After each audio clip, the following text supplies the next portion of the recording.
رات ٹھیک 12 بجے مجھے پیاس لگی، میں پانی پینے اٹھی تو مالکن تہہ خانے کی طرف جا رہی ہیں۔ میں نے روشن دان سے آتی روشنی سے اندر کا منظر دیکھا۔ میں نے غور سے دیکھا تو مجھے یاد آیا کہ یہ وہی عورت تھی جو مجھے دھمکا کر گئی تھی۔ مالکن نے اس عورت سے کہا کہ صندوق کھولے۔ اس عورت نے مالکن کے کہے کے مطابق صندوق کھولی تو میں نے جو دیکھا اس پر یقین ناممکنات میں تھا۔ میں نے دیکھا ایک بے حد پیارا خوبصورت 12 سے 13 سال کی عمر کا بچہ اس صندوق سے سفید پوشاک پہنے نکل رہا تھا۔ وہ بچہ بے حد پر اسرار تھا، اس کی مسکراہٹ میں کشش تھی۔ وہ بچہ میری مالکن کو ماں کہتا ان سے لپٹ گیا۔ پر یہ کیا؟ اس بچے نے میری مالکن کو محسوس کیا، پر میری مالکن اس بچے کے وجود کو محسوس نہیں کر پا رہی تھی۔ مالکن اس بچے کو دیکھتی جاتی اور روتے ہوئے اس سے باتیں کرتی جاتی۔ میری حیرت زدہ بند آنکھوں سے اس ملاپ پر آنسو بہنے لگے۔ یعنی یہ بچہ اور وہ عورت کوئی اور نہیں بلکہ جن زادے تھے۔ مالکن اس بچے سے روز ملنے تہہ خانے میں جاتی تھی۔ ممتا کی بھوک اور تڑپ نے انہیں اس بچے کی طرف راغب کیا تھا، پر آج جس شدت سے وہ تڑپ کر اسے پکار رہی تھی، اسے سن کر مجھے تکلیف نے آ گھیرا۔ میری مالکن بار بار یہی الفاظ سے دہرا رہی تھی، میرا بیٹا مجھے چھوڑ کر مت جا۔ میں سالوں پہلے یہ دکھ جھیل چکی ہوں، اب نہیں جھیل پاؤں گی۔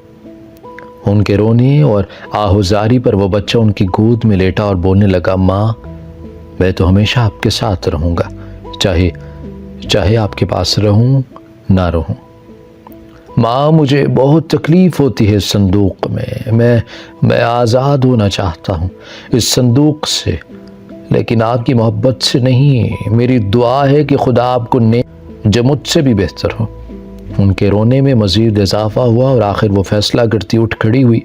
انہوں نے آخری بار جنزادے کو دیکھا اور بولی، میرے شہزادے، میری ممتا بہت خود غرض ہو گئی تھی، لیکن میں اپنے خاطر اب تمہیں مزید تکلیف سے دوچار نہیں کروں گی۔ اور مالکن یہ بولتے ہی کچھ پڑھنے لگی۔ دیکھتے ہی دیکھتے وہ جنزادہ ایک خوبصورت طوطے کی شکل اختیار کر گیا اور مشکور ہو کر ماں کے کندھے پر بیٹھا شکریہ ادا کرنے لگا۔ میری مالکن نے اسے کچھ کہا اور پھر تہہ خانہ خالی ہو گیا۔ وہ صندوق، وہ عورت سب غائب ہو گئے۔ میری مالکن وہیں بیٹھی روتی رہی۔ میری آنکھ جھٹکے سے کھلی، میرا پورا چہرہ آنسوں سے بھرا ہوا تھا۔ کتنا درد تھا، ایک ماں تھی نا۔ واقعاً اولاد کا درد انسان کی زندگی کی تمام آسائشوں پر بھاری ہے۔